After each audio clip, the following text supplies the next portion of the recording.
tarde. Já estamos gravando, sim. E hoje, então, vamos compartilhar com vocês as aplicabilidades do instrumento Values Index Inermetrics. Primeiramente, resgatando um pouco da essência do instrumento, que é avaliar, mensurar em escalas de forma matemática e científica os graus de intensidade das motivações dos indivíduos nas 7 dimensões motivadoras, como são descritas no instrumento Values Index Inermetrics.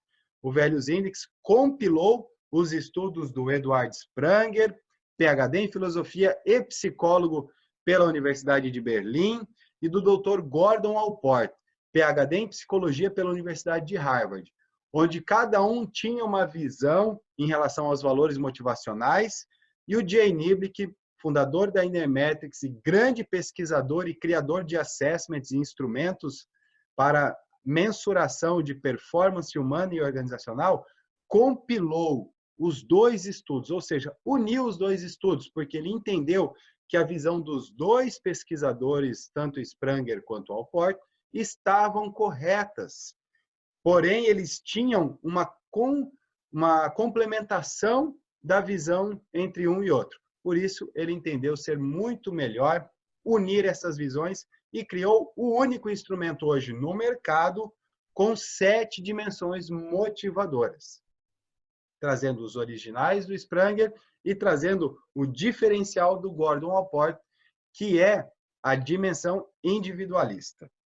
Os originais de Spranger trazem uma dimensão estética, econômica, política, reguladora, altruísta e teórica. E o Dr. Spranger também substituiu a política pela individualista. Porém, o Jay Niblick entendeu que as duas estavam corretas e unificou, compilou esses dois estudos para criar o Values Index Inermetrics. Então, entender dentro da essência, o Values Index é um instrumento que mensura os graus de motivação de um indivíduo, ou seja, o que faz com que cada ser humano realmente esteja motivado para fazer o que faz, para exercer uma atividade, para se engajar em algum projeto. E, igualmente, o que pode fazer um ser humano não estar motivado para fazer o que faz, não estar engajado em uma atividade, em uma função ou em um projeto. Entender o porquê alguém faz o que faz é a chave para deixar este indivíduo alinhado com o trabalho e em um ambiente que leve a paixão e a performance.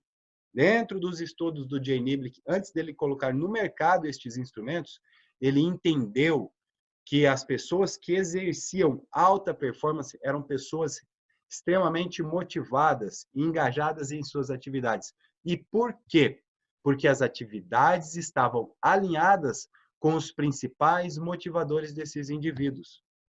Nas nossas formações de analistas, nós trazemos que algumas vezes você pode fazer atividades que não estão alinhadas aos seus motivadores, porém, de alguma forma, ou fora dessa atividade, ou de alguma forma, exercendo essa atividade com diferenciais, você tem, e é extremamente importante, de alguma forma, você alimentar o seu motivador. Porque o motivador vai fazer com que você exerça essa atividade com muito mais intensidade. Porém, nós sabemos hoje, estatisticamente, especialmente no Brasil, nós temos um dado que revela 72% das pessoas estão infelizes ou frustradas nas suas atividades, com os seus resultados, nas cadeiras que ocupam. Portanto, nós temos uma grande parcela da população ativa insatisfeita, desmotivada. Isso leva a baixa de resultado, isso leva a baixa performance, isso leva a diversos outros fatores decorrentes dessa insatisfação. Porém, se o indivíduo conhece os seus motivadores, é possível que ele alinhe as suas atividades com esses motivadores. E assim ele vai ter uma estatística inversa: engajamento, paixão, motivação performance e resultados. Isso é interessante para uma pessoa, para o próprio indivíduo, para ele se sentir feliz no que faz. E é interessante, igualmente, para a empresa que está onde esse indivíduo está atuando, porque ele exercendo essa atividade com paixão, com engajamento e com performance, ele vai consequentemente trazer resultados. Então, é isso que revela este instrumento. Como que cada indivíduo pode alinhar a sua função aos seus motivadores. Essa informação ela é vital quando trata-se de engajar os colaboradores dentro de uma função. Ou se não, quando você vai contratar um novo colaborador para uma atividade dentro de uma empresa. Ou se não, nesse momento hoje de pandemia que nós estamos vivenciando, índices cada vez mais crescentes de demissões, e nós sabemos disso, quem trabalha na área corporativa ou com recrutamento e seleção, sabe que os índices de demissão estão sendo cada vez, quanto mais vai passando o tempo, mais eles estão aumentando. Porém, nós não deixamos de olhar, porque existem também empresas contratando, existem também segmentos crescentes. A gente sabe que quando existe um momento de crise, enquanto muitas pessoas realmente vão sucumbindo à crise, igualmente aparecem oportunidades para que outros possam florescer. E você, neste novo cenário que vai florescendo, se você estiver claro, ou se essas pessoas tiverem claro para elas quais são os seus motivadores, é possível elas caminharem para um alinhamento com uma nova função que esteja realmente de acordo com aquilo que a motiva. E também para entender questões de desempenho. Por quê? Porque você pode observar muitas vezes uma pessoa com alta performance dentro de uma equipe, muito possivelmente ela estará alinhada nessa função com seus motivadores. E, igualmente, é possível você entender o grupo de pessoas que não está tão engajado, ou tão motivado, ou tão producente, e você pode, talvez, traçar um paralelo entre o não alinhamento da função com os motivadores desse indivíduo. Nós sabemos hoje que a grande maioria das empresas, elas bonificam, elas recompensam os colaboradores, talvez de uma única forma, que é a forma financeira, através de um bônus por resultado, através de um bônus por participação de lucros, através de um pagamento atrelado ao quanto de lucro que esse indivíduo traz para a empresa. Porém, nós sabemos, através do Values Index, que cada pessoa pode ser motivada em 7 dimensões. E se você, um gestor, ou se você é um profissional que trabalha com desenvolvimento humano, puder esclarecer e revelar para esse indivíduo o quanto ele vai produzir mais, o quanto ele vai ser mais feliz, o quanto ele vai ser mais motivado no seu dia, se ele encontrar uma atividade, ou se ele encontrar dentro do meio que ele trabalha, uma atividade que esteja alinhado com seus motivadores, e o quanto isso vai trazer de resultado para o próprio indivíduo, ou para esse gestor, ou para essa empresa, muito provavelmente ele vai querer ter conhecimento de como ele pode fazer isso. E através de uma análise de equipe, isso falando no ambiente organizacional, é possível vocês traçar estratégias diferentes para diferentes indivíduos, onde você pode modelar a recompensa para grupos de indivíduos. E aí sim, você conhecer todos os motivadores, principais motivadores de um grupo de pessoas é essencial para você ter diversas estratégias para quem trabalha com RH também, você ter diversas estratégias de recompensa, isso vai fazer com que você abranja uma área muito maior de engajamento dentro de uma empresa. E para quem trabalha estritamente com desenvolvimento individual, neste momento, você esclarecer isso para o indivíduo, como eu já falei, vai fazer com que esse indivíduo seja mais motivado e mais feliz. Então, em qualquer lugar que exija a compreensão do que impulsiona, motiva e inspira o indivíduo a fazer o que ele faz, é fundamental você ter conhecimento dos valores motivacionais deste indivíduo. Na comunicação interpessoal e intrapessoal. O Values Index é uma ferramenta que permite nós compreendermos os aspectos de um ambiente ou situação que faz com que várias pessoas diferentes apreciem de forma semelhante este mesmo ambiente. Porque, às vezes, você vai ver pessoas que vão trabalhar mais dentro de uma sala com uma decoração um pouco mais requintada, com um pouco mais de harmonia, com um pouco mais de beleza, com um quadro, com uma janela, com uma vista maravilhosa. E tem pessoas que, para eles, isso não vai fazer tanta diferença. Ou, se não, você vai poder entender por que tantas pessoas ou um grupo de pessoas foca tanto em trazer resultados financeiros para a empresa e outras estão mais preocupadas em como elas podem evoluir mais rapidamente dentro do plano de carreira. E outras, inclusive, estão interessadas no que elas têm que aprender de teoria, de conhecimento, para que elas possam desempenhar cada função de forma melhor. E vai ter um grupo de pessoas, igualmente, que vai preferir ter uma estrutura muito bem detalhada, muito bem específica, no qual ela possa seguir uma rotina e uma ordem de processos onde ela vai se sentir segura para desempenhar essa função. E vai ter também aquele grupo de pessoas que vai querer ser diferente de todo mundo. Vai ter aquele grupo de pessoas que vai querer, de alguma forma, deixar sua assinatura pessoal, de alguma forma, trazer um elemento exclusivo que faça ela se tornar destacada, mesmo que isso não seja, de alguma forma, a melhor forma de exercer ou o melhor resultado dentro da empresa, ou que faça isso dela o melhor colaborador, mas vai fazer dela um colaborador diferenciado. E também vai existir aquele grupo que vai preferir estar integrado junto com os outros, que vai preferir ter todo o restante dos indivíduos recompensados igualmente, onde para ela não vai ser tão importante ela ser recompensada, mas ela vai se sentir recompensada se todos forem recompensados. Assim, nós temos as 7 dimensões de valores motivacionais. E quando você entende isso, você consegue estabelecer um canal de comunicação direta com esses indivíduos, cantando a canção que eles gostam de escutar, falando as palavras que fazem sentido para cada um destes grupos e fazendo com que eles entendam e compreendam o papel de cada um.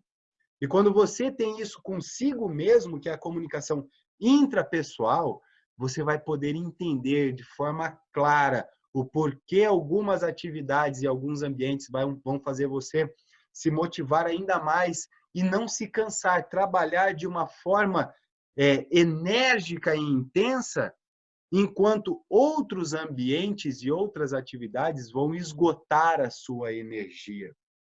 Então, é nisso que tange a comunicação interpessoal e intrapessoal, em termos de conhecimento e aplicabilidade deste perfil. Saber o que leva uma pessoa a levantar todos os dias da cama é algo muito relevante a ser considerado. Eu acredito, talvez, que em algum momento da vida, todos aqui, ou uma grande maioria, pelo menos eu já passei por isso, de me levantar e falar, poxa vida, hoje eu vou ter que fazer aquilo lá de novo. Ter que levantar sem ter vontade de levantar, simplesmente para fugir daquela atividade. Nem que seja aquela aula que para a gente era um pé. Isso mesmo, aquele saco bem grande. Mas eu acredito que cada um aqui já passou por isso. Por quê? Porque aquela aula, aquele professor, aquele assunto não era o assunto que mais despertava a nossa motivação. E aí você levantava no sacrifício, naquele esforço, com a vontade de dormir, né? Estou com dor de cabeça, oh meu Deus, podia hoje ter um atestado aqui para eu não poder enfrentar aquele professor, mas vamos lá, né? Pelo resultado ou de alguma forma a gente acabava indo. mas o quanto isso não era desgastante para nós. E aí onde está a questão do motivador e do não motivador. Quando nós exercemos uma atividade motivadora, você está cheio de energia. Você exerce, você executa aquela atividade e ainda fica motivado, querendo que no outro dia tenha de novo, porque você vai levantar com muito mais entusiasmo. Enquanto se você naquela atividade que te cansa, te desgasta, você chega no final dessa atividade extremamente esgotado, querendo que aquilo não se repita. Então, quando você conhece isso, tanto de si mesmo, quanto daquele indivíduo que você está desenvolvendo, ou daquele grupo de pessoas que você está liderando ou que você está orientando, você saber isso de cada um, você vai realmente conseguir fazer com que esse indivíduo produza ao máximo. E não porque ele tem que trazer resultado, mas porque ele está satisfeito, feliz e motivado em fazer aquilo que ele está fazendo. Estar ciente e entender esse estilo de motivação natural de uma pessoa garante que os objetivos da atividade sejam ressoantes aos objetivos do próprio indivíduo ao máximo. Também no recrutamento e seleção eu tenho um dado, um levantamento de informação, onde hoje a grande parte das empresas norte-americanas, isso é um dado da Harvard Business School, diz que a grande parte das empresas norte-americanas contratam os indivíduos hoje não só se eles têm um comportamento alinhado à função, mas se eles têm motivadores alinhados à organização. Por quê? Se a organização está oferecendo como recompensa A, e o colaborador quer ser recompensado com A, não importa a atividade ou a função, isso ele até consegue ajustar, mas ele vai se sentir recompensado e ele vai se esforçar por entregar resultados nessa atividade. Em contrapartida, se a empresa está oferecendo A e o colaborador quer receber B, mesmo que ele tenha o comportamento, mesmo que ele tenha o currículo, mesmo que ele tenha experiência, com o passar do tempo, é muito provável que este indivíduo, não recebendo o B, ele vai perder motivação. Perdendo motivação, ele vai perder desempenho. Perdendo desempenho, ele vai perder resultados. Perdendo resultados, ele vai começar a se frustrar. Se frustrando, ele vai diminuir ainda mais seu desempenho, o que vai diminuir ainda mais os seus resultados, o que vai fazer ele se frustrar ainda mais, e isso se torna uma cascata. E aquela empresa que contratou um profissional excepcional no currículo e no comportamento, vai se frustrar igualmente porque este indivíduo que tinha tudo para produzir não está produzindo. Então, no recrutamento e seleção, você saber como a empresa bonifica, ou como você, empresa, RH, bonifica os seus colaboradores e como ele gosta de ser recompensado, é extremamente interessante. Ou o próprio indivíduo, ao se candidatar em uma vaga para uma empresa, em uma função, saber como ele prefere ser bonificado e se a empresa tende ou tem alguma forma de bonificação nessa área. Para ele saber, se ele vai conseguir se motivar pela forma de recompensa que a empresa tem, ou 2, se talvez ele vai ter que buscar essa motivação fora da sua atividade profissional. Aí é interessante o indivíduo saber o que o motiva, porque se a atividade não motivá-lo, de alguma forma, em algum momento, ele vai ter que buscar alguma atividade que vá motivá-lo nessa área. Porque mesmo que seja fora da atividade profissional, se ele alimenta a sua motivação, ele vai ainda assim estar entusiasmado, motivado a permanecer em ação. Então, isso também é extremamente importante para o autoconhecimento. Compreender as motivações e os drivers de um colaborador são componentes importantes para preencher essa necessidade. Você pode tomar decisões mais assertivas sobre quem seria o melhor indivíduo para uma função, colocando a pessoa certa no lugar certo. Estas são algumas das aplicabilidades práticas dos motivadores.